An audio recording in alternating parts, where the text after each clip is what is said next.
गेल्या काही दिवसांपासून वादाच्या भोवऱ्यात सापडलेल्या समान पाणी पुरवठा योजनेला आणखीन एक खोडा बसलाय। या प्रकल्पाच्या कामात फायबर ऑप्टिक केबल टाकण्याच्या 225 कोटी रुपयांच्या कामांचा प्रस्ताव महापालिकेतील एस्टिमेट कमिटीने पुढे ढकललाय।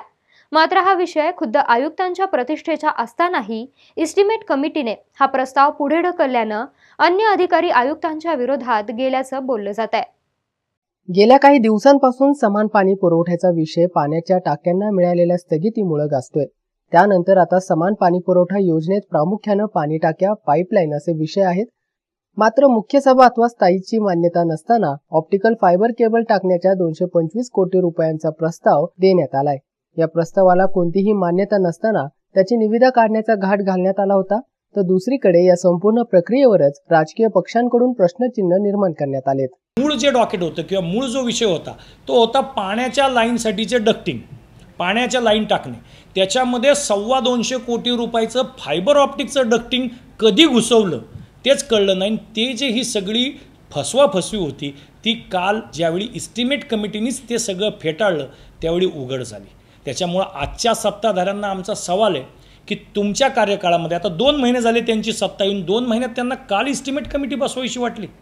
2 महिने काय करत होते हे लोक?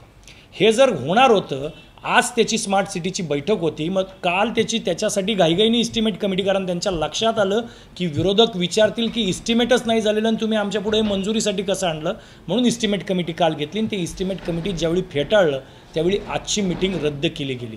याचाच अर्थ असा आहे की एका बाजूला पुणेकरांच्याकडे भूल थापा मारून मोठं बहुमत घेतलं, परंतु टोटल फेल्युअर आहे सत्ताधाऱ्यांचं।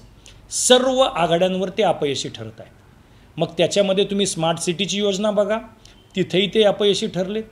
24/7च्या पाण्याच्या टाक्या चालू होत्या, त्याचा आता कुठे अहवाल मागवलाय, त्या अहवालावरती 2 महिने झालेत, त्याच्यावरती कसलंही काही करायला तयार नाही। 4 दिवसात निर्णय देणार होते।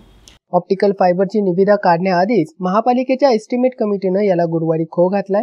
विषयासंदर्भात काहीच माहिती एस्टिमेट कंपनीकडे नाहीये, त्यामुळे ही निविदा प्रक्रिया पुढे ढकलण्याचा निर्णय एस्टिमेट कमिटीने घेतलाय। मात्र आता ही संपूर्ण प्रक्रिया थांबवून याची चौकशी करण्याची मागणी सामाजिक संघटनांकडून करण्यात येते।